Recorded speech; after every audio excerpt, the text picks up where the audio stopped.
Ya, Omar, bisa diceritain nih film kali ini seperti apa, perannya seperti apa? Oke, di sini aku berperan sebagai Rusli di film Sarung Untuk Bapak.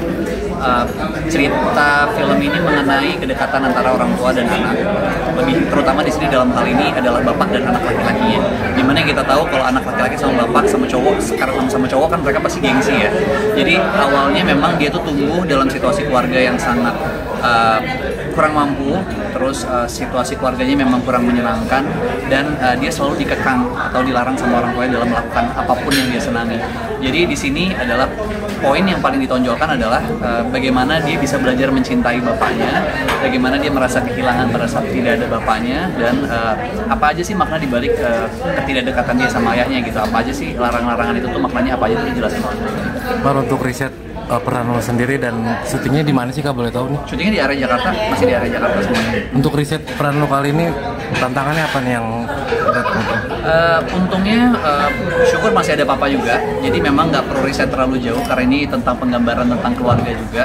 Jadi lebih ke recall memori aja kali ya, kira-kira apa aja sih dulu waktu aku remaja, larangan-larangan yang papa kasih atau yang keluarga kasih yang mungkin bikin aku kayak, apa sih maksudnya, kenapa sih harus dilarang dan lain-lain. Terus rasa gengsi antara anak cowok sama bapaknya dan lain-lain, menurut aku itu masih sangat dialami, dan banyak sekali teman-teman yang mungkin suka sharing, curhat-curhat dan cerita tentang pengalaman dia sama papanya gitu. Mungkin lebih ke itu kali ya, ngambil poinnya itu dari pengalaman pribadi mungkin ya. Kalau kamu sendiri gimana, Kak Omar? Gengsi juga nggak sih sama ayah? Jujur ya pasti, karena memang kebetulan papa juga orangnya tuh bukan yang kayak sweet, manis gitu, pasti ada kakunya lah gitu. Cuman aku belajar untuk sebisa mungkin, salah satu dari film ini juga, untuk bisa lebih mengutarakan sebelum terlambat. Jadi walaupun gengsi, sebisa mungkin tipis-tipis kayak ya I love you dan lain-lain itu adalah menormalisasi lah hal-hal yang semacam itu. Kamu itu juga gengsi juga ke bapak, kayak mengucapin happy birthday atau I love you atau gitu gimana? Aku enggak sih, kalau yang lainnya tadi kayak yang bahas ucapan happy birthday, post dan lain itu hal yang biasa buat aku sama papa. Tapi untuk I love you memang jarang banget, tapi aku berusaha untuk mengucapkan itu by WhatsApp sih kalau sekarang. Mungkin tapi kalau lewat chatting gitu aku sudah berani untuk ngomong. Cuman langsung memang masih agak kayak ada gengsinya sedikit, dan aku rasa itu wajar sih karena sama-sama cowok kan. Mar, tapi kedekatan kamu sendiri dengan ayah, apa masih kecil, apa sih kenangan yang nggak bisa kamu lupain? Pasti banyak lah ya, yang kamu recall ya? Ya, pasti banyak banget, Cuman untuk film ini sendiri, karena memang dia menceritakan ketegangan antara anak dan bapak, kakunya hubungan mereka, bahkan sampai ini anak meninggalkan pada saat dia memutus dulu jadi TKI ke Korea. Itu juga dia dalam kondisi berantem sama ayahnya gitu. Tapi sebenarnya di tengah keributan antara anak dan ayah ini, tujuan utama dia kan sangat baik untuk mengangkat derajat keluarganya sendiri. Jadi dia mau merubah nasib keluarganya yang memang tadi kurang mampu, dia mau bikin situasi jadi lebih enak lah gitu. Makanya dia berangkat ke Korea untuk bisa cari uang di sana. Mungkin pernah juga nggak berantem sama ayah besar gitu? Wawancara Omar? Enggak ada hal semacam itu.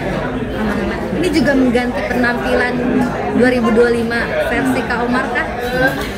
Bisa dibilang ya, tapi kebetulan ternyata waktu syuting film ini juga kebetulan rambutnya kurang lebih kayak begini. Cuman ini mungkin lebih pendek sedikit, dan sebenarnya aku yang menawarkan waktu itu kan ngobrol langsung sama Pak Sentot ya, Pak Sentot Sahid. Aku ngobrol kayak, Pak, kita ubah karakternya sedikit gimana ya, kalau misalkan nih anak lebih ke, kalau memang dia kerja di bengkel, atau dia anaknya rebel dan mungkin agak bandel sama teman-temannya, boleh nggak? Kayaknya kalau terlalu rapih juga agak nggak make sense gitu. Kita bikin lebih realistis aja gitu. Kita bikin potongan rambut yang lebih agak bandel gitu.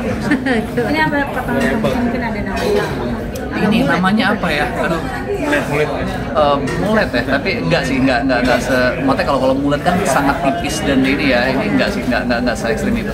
Tapi seberapa penting sih kayak untuk daya rambut tentang penampilan, tentang karakter? Menurut aku kalau karakter penting banget lagi penampilan. Jadi justru setiap kali meeting untuk new project, aku pasti mengajukan kayak ini mau diapain nih, mau diubah warnanya, mau diubah gaya rambut, apalagi karena aku sendiri pada saat lihat hasil dari syutingnya, maksudnya pada saat lihat review filmnya itu aku suka kalau melihat karakter aku di setiap film itu berbeda-beda gitu, entah secara look ataupun secara karakternya sendiri. Mar, tapi untuk rambut sendiri yang nyaman? Ya, suka bereksperimen. Dulu kan pernah gondrong di sinetron, tapi lu sendiri nyaman seperti apa rambut sebenarnya? Sebenarnya paling nyaman kayak gini, karena bangun tidur nggak usah ribet pakai hair dryer apa segala macam, tinggal diginiin udah kelar gitu. Kayak mau tidur mau bersih-bersih juga gampang, jadi nggak pakai repot lah. Lebih enak dengan potongan rambut kayak gini. Kan tadi Kak Omar sempat mention selagi ayah masih ada, sampaikan aja apa yang ada. Biasanya kalian tuh quality time seperti apa kalau di rumah? Itu tadi udah disebutkan quality time, jadi lebih ke banyak ke ngobrol sih sebenarnya. Kita kalau hobi kan kita ada banyak perbedaan ya, kayak papa suka ngopi, aku nggak ngopi dan lain-lain. Jadi lebih banyak chill, kayak ngobrol aja, sharing gitu, kayak apa aja yang kita hadapin sekarang problem apa yang sedang kita hadapin dan lain-lain. Papa juga menyampaikan point of view dari dia seperti apa, ya sharing sih sebenarnya quality time itu tadi.